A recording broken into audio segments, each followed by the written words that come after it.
আমি খুলনায় একটি বাসায় ভাড়া থাকতাম। সেই বাসার বাড়িওয়ালা বিদেশ থাকত। বাসায় থাকত শুধু বাড়িওয়ালার স্ত্রী এবং তার মেয়ে। আমি বাড়িওয়ালার স্ত্রীকে আন্টি বলে ডাকতাম এবং তার মেয়েকে আমি আপু বলে ডাকতাম।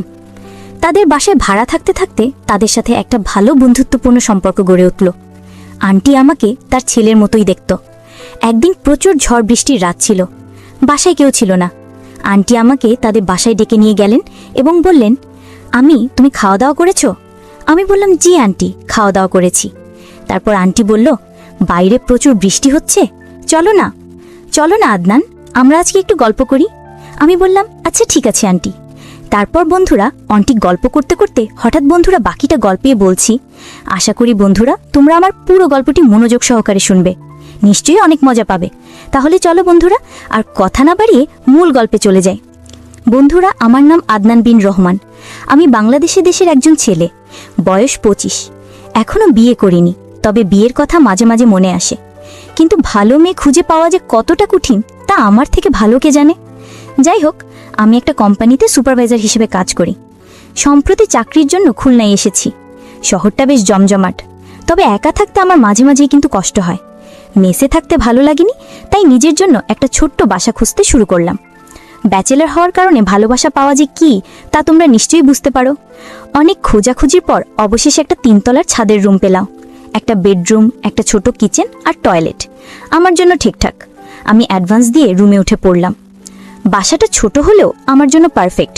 এভাবে প্রায় 1 বছর কেটে গেল। দিনগুলো সাধারণভাবেই কাটছিল, কাজ, খাওয়া দাওয়া আর রাতে একটু টিভি দেখা। জীবনটা মোটামুটি স্বাভাবিকই ছিল। একদিন রাত 11টার দিকে হঠাৎ দরজায় টোকা পড়ল। আমি ভাবলাম, এত রাতে কে আসবে? আমার তো এখানে তেমন পরিচিত কেউ নেই। দরজা খুলে দেখি বাড়িওয়ালি রেহানা খাতুন দাঁড়িয়ে। আমি তাকে আন্টি বলে ডাকি। আন্টি একটু উদ্বিগ্ন মুখে দাঁড়িয়ে। আমি বললাম, আন্টি, এত রাতে সব ঠিক আছে তো? আন্টি একটু দ্বিধার সঙ্গে বললেন, বাবা, একটা সমস্যা হয়েছে, তোমার কাছে এসেছি। আমার মনে হলো ব্যাপারটা গুরুতর হতে পারে। আমি তাড়াতাড়ি বললাম, কি সমস্যা আন্টি, বলুন, আমি কিভাবে সাহায্য করতে পারি? আন্টি বললেন, বাবা, তুমি তো জানো আমার মেয়ে তানিয়ার শরীরটা হঠাৎ খুব খারাপ হয়ে গেছে, প্রচণ্ড জ্বর। এই ঝড় বৃষ্টির রাতে আমি একা ফার্মেসিতে যেতে পারছি না, তুমি কি ওষুধ এনে দিতে পারবে? আমি আর দেরি না করে বললাম, অবশ্যই আন্টি, চিন্তা করবেন না। বাইরে ঝড় বৃষ্টি হলেও আমি ছাতা নিয়ে দ্রুত ফার্মেসিতে গেলাম। তানিয়ার জন্য জ্বরের ওষুধ কিনে আনলাম। আন্টির বাসে গিয়ে ওষুধ দিয়ে এলাম। তানিয়া তখন বিছানায় শুয়ে কাঁপছে। আন্টি আমাকে বারবার ধন্যবাদ দিলেন, বললেন, তুমি না থাকলে আজ আমি কি করতাম বাবা? আমি হেসে বললাম, আন্টি, এটা তো আমার দায়িত্ব। সেদিন রাতে বাসায় ফিরে মনে একটা ভালো লাগা কাজ করছিল। আন্টি কৃতজ্ঞতার কথাগুলোও মনে পড়ছিল। এই ঘটনার পর থেকে আন্টির সঙ্গে আমার সম্পর্কটা আরও কাছের হয়ে গেল। তিনি আমাকে ছেলের মতো দেখতে শুরু করলেন। এরপর থেকে আন্টি মাঝে মাঝে আমার খোঁজখবর নিতেন। কখনো রাতের খাবার নিয়ে চলে আসতেন, বলতেন, তুমি একা থাকো, ভালো খাবার খাওয়া হয় না, এটা নাও, আমি রান্না করেছি। আমি একটু লজ্জা পেয়ে বলতাম, আন্টি, এত কষ্ট করেন কেন? তিনি হেসে বলতেন, তুমি আমার ছেলের মতো, তোমার জন্য এটা কোনো কষ্ট নয়। আন্টির এই স্নেহ আমাকে খুব ছুঁয়ে যেত। মনে হতো এই শহরে আমারও একটা পরিবার আছে। একদিন সন্ধ্যায় আন্টি আবার এলেন। এবার তিনি একটু অন্যরকম লাগলেন। হাসি খুশি মুখে বললেন, আদনান, তোমার সাথে একটু গল্প করতে ইচ্ছে করছে? আমি বললাম, অবশ্যই আন্টি, বসুন। আমরা অনেকক্ষণ গল্প করলাম। তিনি তার জীবনের নানা গল্প শোনালেন। কিভাবে তিনি আর করিম চাচার বিয়ে হয়েছিল। করিম চাচা এখন বিদেশে থাকেন, আর তানিয়ার ছোটবেলার গল্প। আমি মন দিয়ে শুনছিলাম, কিন্তু মাঝে মাঝে আন্টির চোখে একটা অদ্ভুত দৃষ্টি লক্ষ্য করলাম, যেন তিনি আমাকে কিছু বোঝাতে চাইছেন।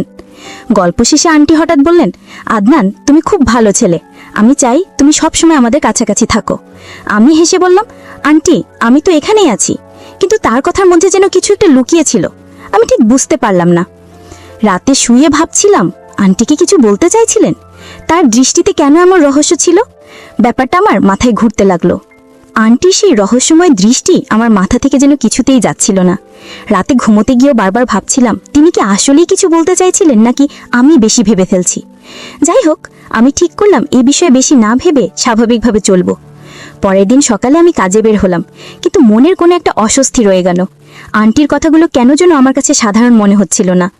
অফিস থেকে ফিরে এসে দেখি আন্টি আবার আমার রুমের সামনে দাঁড়িয়ে। এবার তার হাতে একটা বড় বাটি, ভিতরে সুগন্ধি ভাত আর মুরগির কোরমা। আমি একটু অবাক হয়ে বললাম, আন্টি, আবার খাবার? আপনি এত কষ্ট করেন কেন? তিনি হেসে বললেন, আরে বাবা, তুমি একা থাকো, ভালো খাবার না খেলে শরীর খারাপ হয়ে যাবে। এটা আমার ছেলের জন্যই তো রান্না করেছি। তার কথায় আমার মনটা একটু গলে গেল। আমি হাসলাম আর খাবারটা নিয়ে নিলাম। রাতে খাবার খেতে খেতে ভাবছিলাম, আন্টি এত যত্ন করেন কেন? আমি তো শুধুই তাদের ভাইটিয়া। তবে তার এই আন্তরিকতা আমাকে সত্যি মুগ্ধ করছিল। খাবারটা এত সুস্বাদু ছিল যে আমি একবারই পুরোটা শেষ করে ফেললাম। খাওয়া শেষ করে বাটি ধুয়ে আন্টির বাসায় ফেরত যেতে গেলাম। দরজা খুলল তানিয়া। সে তখন একটু দুর্বল দেখাচ্ছিল, তবে জ্বর অনেকটা কমে গেছে। আমি বললাম, তানিয়া, এখন কেমন আছো তুমি? সে হেসে বলল, অনেক ভালো ভাইজা, তোমার দেওয়া ওষুধে কাজ হয়েছে। তানিয়ার সঙ্গে এই প্রথম আমার কথা হলো। সে বেশ মিষ্টি আর ভদ্র মেয়ে। আমি বাড়ি দিয়ে চলে আসার সময় আন্টি বললেন, আদনান, কাল সন্ধ্যায় একটু আসবে, তোমার সঙ্গে কিছু কথা আছে। আমি একটু দ্বিধায় পড়ে গেলাম। আবার সেই রহস্যময় কথা। আমি শুধু মাথা নেড়ে বললাম, ঠিক আছে আন্টি, আমি আসব। কিন্তু মনে মনে একটা অজানা শঙ্কা কাজ করছিল। আন্টি কি বলতে চান? আন্টির রহস্যময় কথাবার্তা আমার মাথায় ঘুরপাক খাচ্ছিল। আমি ঠিক করেছিলাম আজ আন্টির সঙ্গে খোলাখুলি কথা বলবো। কিন্তু সকালে উঠে দেখি আমার কাজের চাপ এত বেশি যে আন্টির সঙ্গে দেখা করার সময় পেলাম না। সারাদিন কাজের মধ্যে ব্যস্ত থাকলেও মনের এক কোণে আন্টির কথাগুলো বারবার মনে পড়ছিল। তিনি কেন বারবার আমাকে পরিবারের একজন হওয়ার কথা বলছেন? এর পেছনে কি কোনো বড় পরিকল্পনা আছে? কাজ শেষ করে বাসায় ফিরলাম। সন্ধ্যার দিকে রুমে ঢুকতেই দেখি দরজার সামনে একটা প্যাকেট রাখা। খুলে দেখি ভেতরে কিছু ফল আর একটা হাতে লেখা চিঠি। চিঠিটা আন্টির। তিনি লিখেছেন, আদনান, তুমি সারাদিন কাজ করে ক্লান্ত হয়ে ফিরো, এই ফলগুলো খেয়ে শরীরটা সুস্থ রাখো। আর আজ রাতে একটু আমার বাসায় এসো, তোমার সঙ্গে গল্প করতে ইচ্ছে করছে। আমার মনটা আবার দ্বিধায় পড়ে গেল।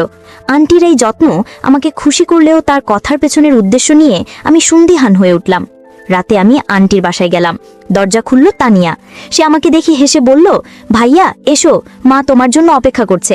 আমি ভেতরে ঢুকে দেখি আন্টি ড্রয়িং রুমে বসে আছে। টেবিলে কিছু নাস্তা আর চা সাজানো। আন্টি আমাকে দেখে উঠে দাঁড়ালেন, বললেন, আদনান বাবা, এসেছো, বসো, একটু গল্প করি। আমি বসলাম, কিন্তু মনে মনে একটু সতর্ক ছিলাম। আন্টির কথার ধরন আমাকে ক্রমশ অস্বস্তিতে ফেলছিল। আন্টি গল্প শুরু করলেন, বললেন, তুমি তো জানো আমার স্বামী বছরের বেশিরভাগ সময় বিদেশে থাকেন। আমি আর তানিয়া এখানে একা। তুমি এসেছো, তাই আমার মনে হয় আমাদের বাড়িতে একটা নতুন প্রাণ এসেছে। আমি হাসলাম, কিন্তু কিছু বললাম না। তিনি আবার বললেন, আদনান, তুমি কি কখনো ভেবেছো জীবনে একটা পরিবারের গুরুত্ব কতটা? আমি একটু ভেবে বললাম, হ্যাঁ আন্টি, পরিবার তো সবার জীবনের মূল শক্তি। আন্টি হঠাৎ একটু থামলেন, তারপর বললেন, আমি চাই তুমি আমাদের পরিবারের কাছাকাছি থাকো। এই কথাটা শুনে আমার বুকটা ধক করে উঠল। আমি বললাম, আন্টি, আমি তো আপনাদের খুব কাছের মনে করি, তো আপনি ঠিক কি বলতে চাইছেন? তিনি হেসে বললেন, ধৈর্য ধরো বাবা, সবকিছু সময়ে বুঝতে পারবে।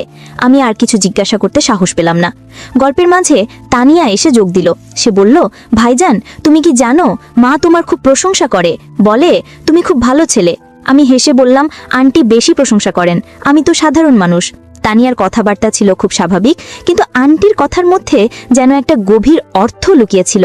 আমি মনে মনে ভাবছিলাম, আন্টি কি আমাকে কিছু বোঝাতে চাইছেন, নাকি আমি ভুল বুঝছি?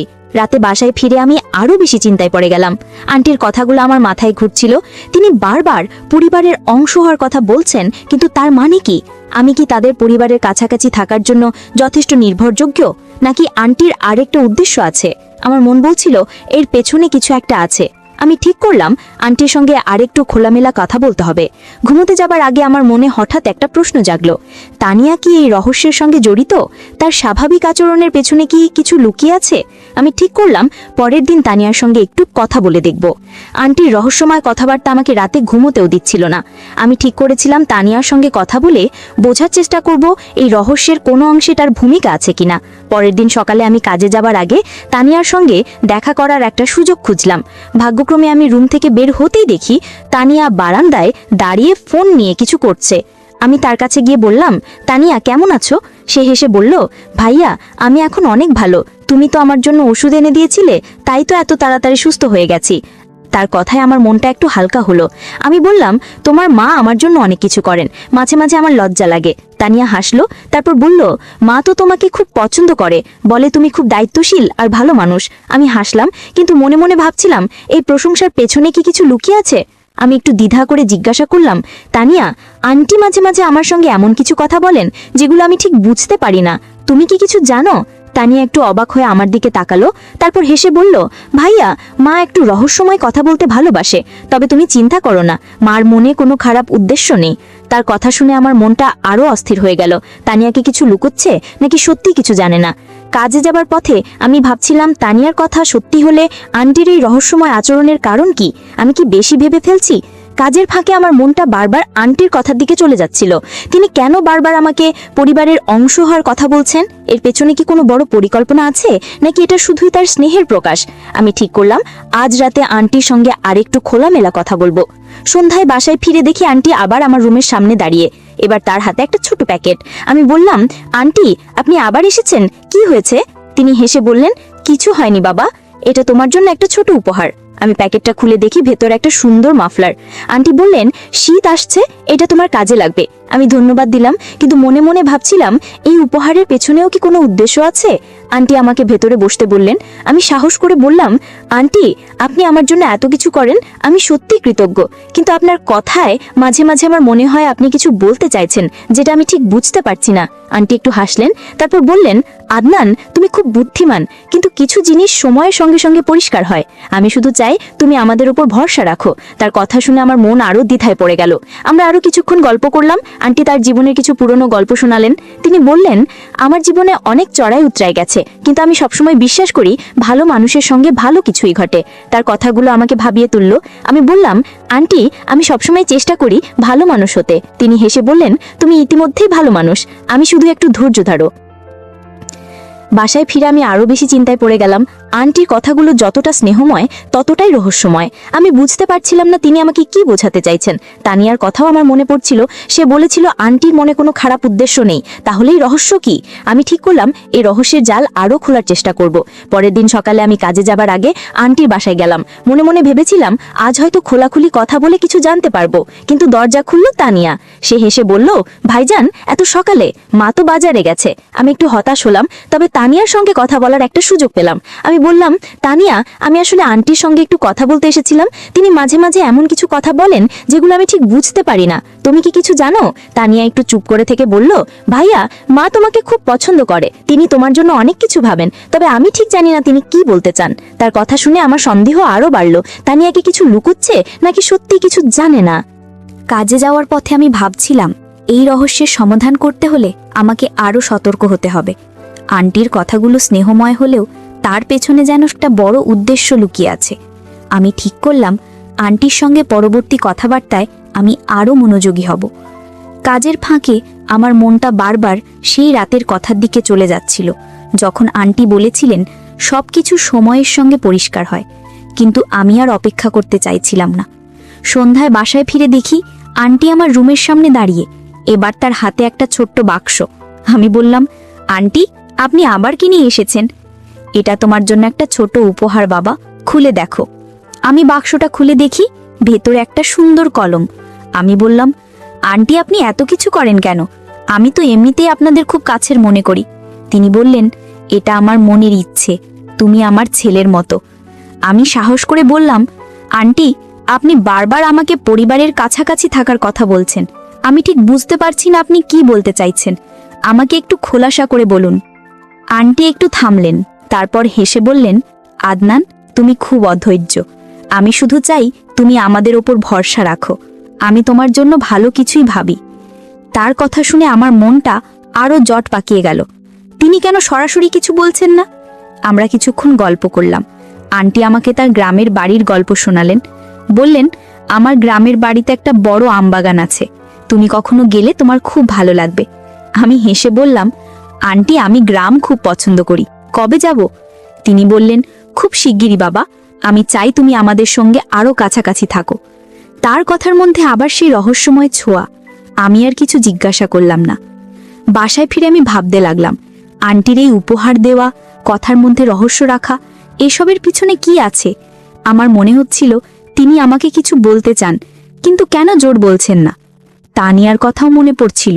সে বলেছিল আন্টির মনে কোনো খারাপ উদ্দেশ্য নেই, কিন্তু তাহলেই রহস্য কেন? আমি কি করলাম, তানিয়ার সঙ্গে আরেকটু খোলামেলা কথা বলে দেখব। রাতে শুয়ে আমার মনে হঠাৎ একটা প্রশ্ন জাগল, আন্টি কি আমার ধৈর্য পরীক্ষা করছেন, নাকি এর পেছনে আরো বড় কোনো পরিকল্পনা আছে?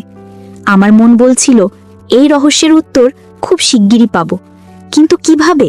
মনকে বারবার প্রশ্ন করছিলাম। আন্টির রহস্যময় আচরণ আর উপহারের ধারাবাহিকতা আমাকে ক্রমশ অস্থির করে তুলছিল। আমি ঠিক করেছিলাম তানিয়ার সঙ্গে আরেকটু খোলামেলা কথা বলে বুঝতে হবে এই রহস্যের কোন অংশে তার ভূমিকা আছে। পরের দিন সকালে আমি কাজে যাওয়ার আগে তানিয়ার সঙ্গে দেখা করার সুযোগ পেলাম। সে বারান্দায় বসে একটা বই পড়ছিল। আমি তার কাছে গিয়ে বললাম, তানিয়া, একটু কথা বলা যায়? তানিয়া বইটা বন্ধ করে হেসে বলল, অবশ্যই ভাইজা, কি কথা? আমি একটু দ্বিধা করে বললাম, তোমার মা আমার সঙ্গে খুব রহস্যময় কথা বলেন, বারবার বলেন আমি যেন তাদের পরিবারের কাছাকাছি থাকি। তুমি কি জানো এর পেছনে কি উদ্দেশ্য থাকতে পারে? তানিয়া একটু চুপ করে থাকলো, তারপর বলল, ভাইজা, মা তোমাকে খুব ভালোবাসে। তিনি হয়তো চান তুমি আমাদের কাছাকাছি থাকো, তবে আমি ঠিক জানি না তিনি কি ভাবছেন। তার কথায় আমার সন্দেহ কমল না, বরং আরো বাড়ল। কাজে যাওয়ার পথে আমি ভাবছিলাম, তানিয়া কি আসলেই কিছু জানে না, নাকি সে ইচ্ছাকৃতভাবে কিছু লুকোচ্ছে? আন্টির কথা আর তার উপহারগুলো আমার মাথায় ঘুরছিল। আমি ঠিক করলাম আজ রাতে আন্টির সঙ্গে আরেকটু স্পষ্ট করে কথা বলার চেষ্টা করব। কাজের ফাঁকে আমার মনটা বারবার আন্টির কথার দিকে চলে যাচ্ছিল। আন্টি কেন এত রহস্য করছেন? আমার কাছ থেকে তিনি কি চান? সন্ধ্যায় বাসায় ফিরে দেখি আন্টি আমার রুমের সামনে দাঁড়িয়ে, এবার তার হাতে একটা ছোট ব্যাগ। আমি বললাম, আন্টি, আপনি আবার কি নিয়ে এলেন? তিনি হেসে বললেন, এটা তোমার জন্য একটা শার্ট বাবা, পরে দেখো, তোমার গায়ে ভালো মানাবে। আমি ধন্যবাদ দিলাম, কিন্তু মনে মনে ভাবছিলাম এই উপহারের ধারাবাহিকতা কেন? আমি সাহস করে বললাম, আন্টি, আপনি আমার জন্য এত কিছু করেন, আমি সত্যি কৃতজ্ঞ, কিন্তু আমার মনে হয় আপনি কিছু বলতে চান, দয়া করে খোলাসা করে বলুন। আন্টি হাসলেন, তারপর বললেন, আদনান, তুমি খুব সৎ ছেলে। আমি শুধু চাই তুমি আমাদের ওপর ভরসা রাখো। আমার মনে হয় তুমি আমাদের পরিবারের জন্য অনেক কিছু করতে পারো। তার কথা শুনে আমার মনটা আরো জটিল হয়ে গেল। আমি বললাম, আন্টি, আমি তো সবসময় আপনাদের পাশে আছি, কিন্তু আপনি ঠিক কি বলতে চাইছেন? তিনি শুধু হেসে বললেন, সবকিছু সময়ের সঙ্গে বুঝতে পারবে বাবা। আমরা কিছুক্ষণ গল্প করলাম। আন্টি আমাকে তার জীবনের আরো কিছু গল্প শোনালেন। তিনি বললেন, আমার জীবনে অনেক কষ্ট ছিল, কিন্তু আমি সবসময় বিশ্বাস করি যে ভালো মানুষের জন্য ভালো কিছু অপেক্ষা করে। আমি বললাম, আন্টি, আমি চেষ্টা করি সৎ থাকতে। তিনি হেসে বললেন, তুমি ইতিমধ্যেই সৎ, আমি শুধু একটু ধৈর্য ধরো। আমি আর কিছু জিজ্ঞাসা করতে পারলাম না। বাসায় ফিরে আমি ভাবতে লাগলাম, আন্টির এই কথাগুলোর মানে কি? তিনি বারবার ধৈর্য ধরতে বলছেন কেন? আমার মনে হচ্ছিল তিনি আমার কাছ থেকে কিছু আশা করছেন, কিন্তু কি? তানিয়ার কথাও মনে পড়ছিল। সে বলেছিল আন্টির মনে কোনো খারাপ উদ্দেশ্য নেই, কিন্তু তাহলেই রহস্য কেন? আমি কি করলাম? তানিয়ার সঙ্গে আরেকটু খোলামেলা কথা বলে দেখব। রাতে শুয়ে আমার মনে হঠাৎ একটা প্রশ্ন জাগলো, আন্টি কি আমার ধৈর্য পরীক্ষা করছেন, নাকি এর পেছনে আরো বড় কোনো পরিকল্পনা আছে? আমার মন বলছিল এই রহস্যের উত্তর খুব শিগগিরই পাবো, কিন্তু কিভাবে? মনকে বারবার প্রশ্ন করছিলাম। আন্টির রহস্যময় আচরণ আর উপহারের ধারাবাহিকতা আমাকে ক্রমশ অস্থির করে তুলছিল। আমি ঠিক করেছিলাম তানিয়ার সঙ্গে আরেকটু খোলামেলা কথা বলে বুঝতে হবে এই রহস্যের কোন অংশে তার ভূমিকা আছে। পরের দিন সকালে আমি কাজে যাওয়ার আগে তানিয়ার সঙ্গে দেখা করার সুযোগ পেলাম। সে বারান্দায় বসে একটা ফুলের গাছের পরিচর্যা করছিল। আমি তার কাছে গিয়ে বললাম, তানিয়া, একটু কথা বলা যায়? তানিয়া বইটা বন্ধ করে হেসে বলল, অবশ্যই ভাইজা, কি কথা? আমি একটু দ্বিধা করে বললাম, তোমার মা আমার সঙ্গে এমন কিছু কথা বলেন যেগুলো আমার কাছে রহস্যময় মনে হয়। বারবার বলেন আমি যেন তাদের পরিবারের কাছাকাছি থাকি। তুমি কি জানো এর পেছনে কি উদ্দেশ্য থাকতে পারে? তানিয়া একটু চুপ করে থাকলো, তারপর বলল, ভাইজা, মা তোমাকে খুব ভালোবাসে। তিনি হয়তো চান তুমি আমাদের আরো কাছের হয়ে যাও, তবে আমি ঠিক জানি না তিনি কি প্ল্যানিং করছেন। তার কথায় আমার সন্দেহ আরো গাঢ় হলো। কাজে যাওয়ার পথে আমি ভাবছিলাম, তানিয়া কি আসলেই কিছু জানে না, নাকি সে ইচ্ছাকৃতভাবে কিছু লুকোচ্ছে? আন্টির উপহার আর কথাবার্তা আমাকে ক্রমশ অস্থির করে তুলছিল। আমি ঠিক করলাম আজ রাতে আন্টির সঙ্গে আরেকটু স্পষ্ট করে কথা বলার চেষ্টা করব। কাজের ফাঁকে আমার মনটা বারবার আন্টির কথার দিকে চলে যাচ্ছিল। তিনি কেন এত গুরুত্ব দিচ্ছেন? এর পেছনে কি কোনো বড় উদ্দেশ্য আছে? সন্ধ্যায় বাসায় ফিরে দেখি আন্টি আমার রুমের সামনে দাঁড়িয়ে, এবার তার হাতে একটা ছোট প্যাকেট। আমি বললাম, আন্টি, আপনি আবার কি নিয়ে এলেন? তিনি হেসে বললেন, এটা তোমার জন্য একটা ছোট উপহার আদনান, খুলে দেখো। আমি প্যাকেটটা খুলে দেখি ভেতরে একটা সুন্দর ঘড়ি। আমি বললাম, আন্টি আপনি এত কিছু করেন কেন? আমি তো এমনিতেই আপনাদের খুব কাছের মনে করি। তিনি বললেন, তুমি আমার ছেলের মতো, এটা আমার মনের ইচ্ছে। আমি সাহস করে বললাম, আন্টি আপনি বারবার আমাকে উপহার দিচ্ছেন, রহস্যময় কথা বলছেন, আমি ঠিক বুঝতে পারছি না আপনি কি চান, দয়া করে খোলাসা করে বলুন। আন্টি হাসলেন, তারপর বললেন, আদনান তুমি খুব সৎ আর দায়িত্বশীল ছেলে। আমি শুধু চাই তুমি আমাদের উপর ভরসা রাখো।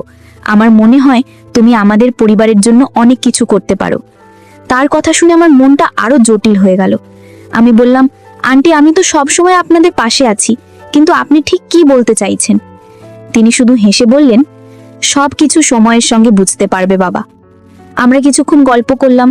আন্টি আমাকে তার পরিবারের কিছু পুরনো গল্প শোনালেন।